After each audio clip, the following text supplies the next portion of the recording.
Oh, hi friends. How are you today? I was just playing with some blocks. Do you ever play with blocks?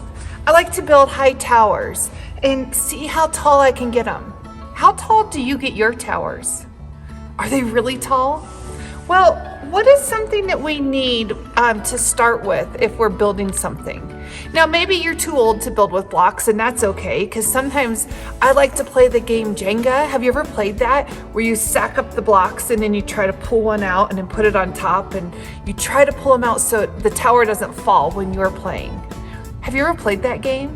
Oh, it's so much fun, but I get really nervous. So that's the same question. What do you need for the Jenga tower to be strong, or what do you need for blocks to be strong? You need a great foundation. You need it to be solid on the bottom. You can't start out with a teeny piece on the bottom and then expect to build a really tall tower, because this bottom piece, if it wobbles a little bit, your blocks just fall down.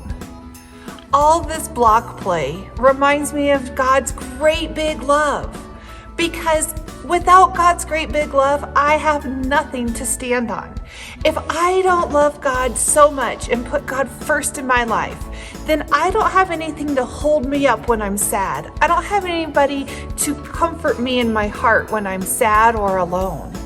But if I start every day with putting God first and talking to God and loving others and sharing God's stories, that helps me have a good foundation.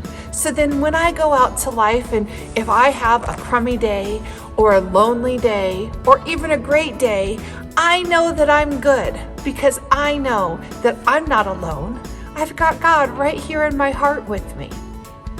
Hey, let's watch our World Friends video. Ada and Otto, they noticed something different about the church building. Let's see what it is.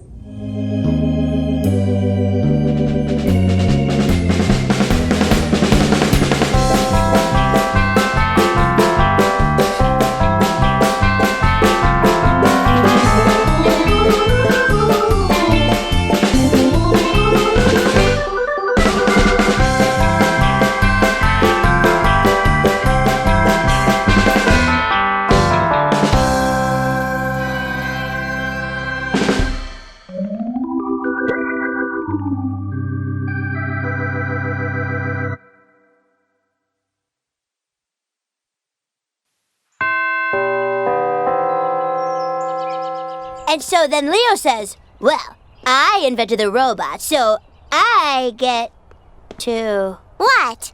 He invented the robot, so he gets to... What? Oh no! The cornerstone! The cornerstone of the church is gone! What? How? The dirt is still moist. It hasn't been gone long. Oh no! The church can't stand without the cornerstone. It's the foundation of the whole building. Ada, go get help. Come on, Otto. The entire church rests on your shoulders. You're the cornerstone now. Oh, no.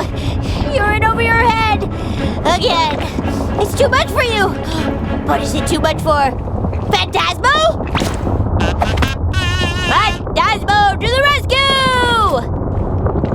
Yep, it is. Too much for Phantasmo. It is way too much for Phantasmo. Make way! Make way!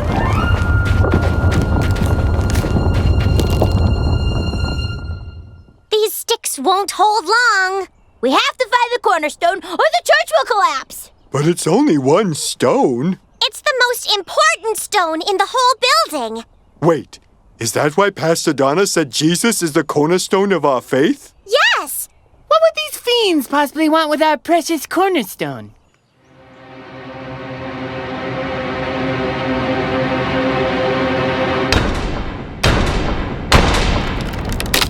Oh no, we need more sticks! We're out of sticks. Maybe we should get an adult? There's no time! Quickly, to the woods! That's where sticks are made!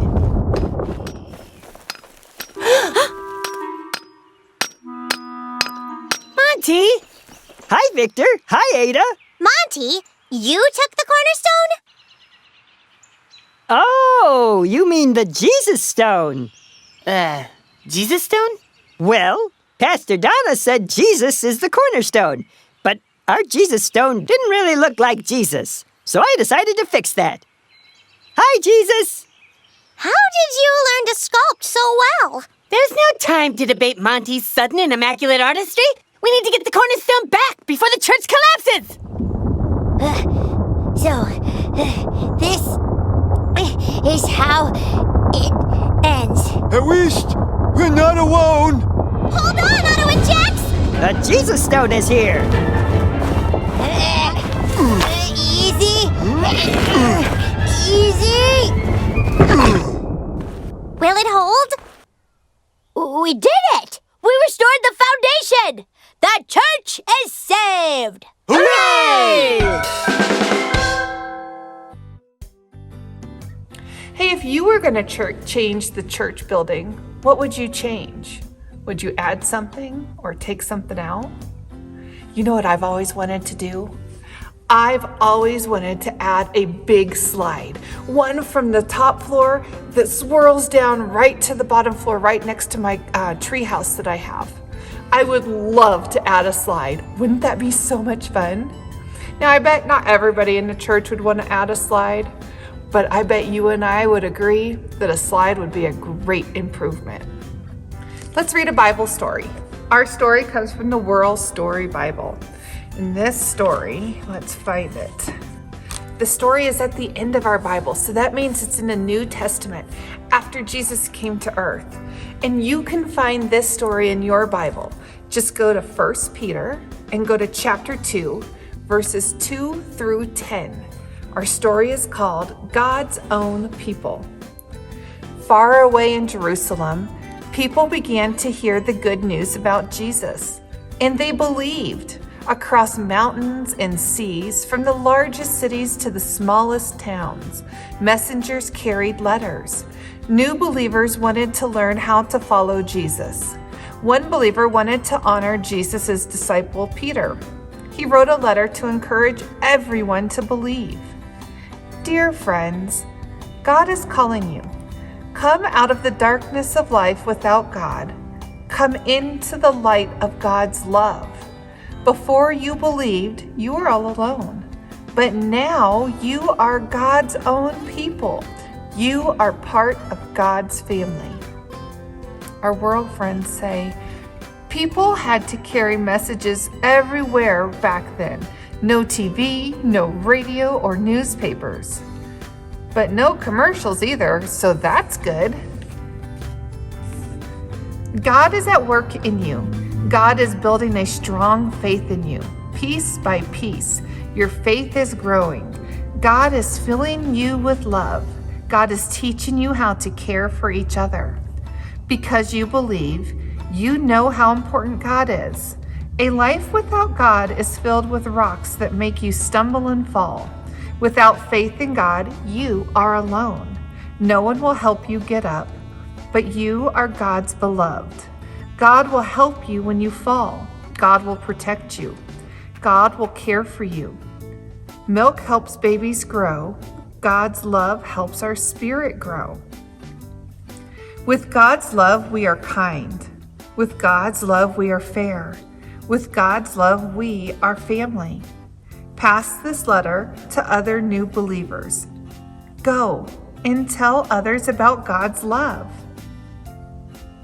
If I have God in my life, does it mean I'll never trip over a rock again? You still might fall, but God will take care of you when you do. So how can you share God's great big love with others? Did you notice in it, it said, with God's love, we are kind? Well, you can share God's love by being kind. With God's love, we are fair. Ooh, sometimes that's hard to do, right? Because sometimes it's hard to always be fair.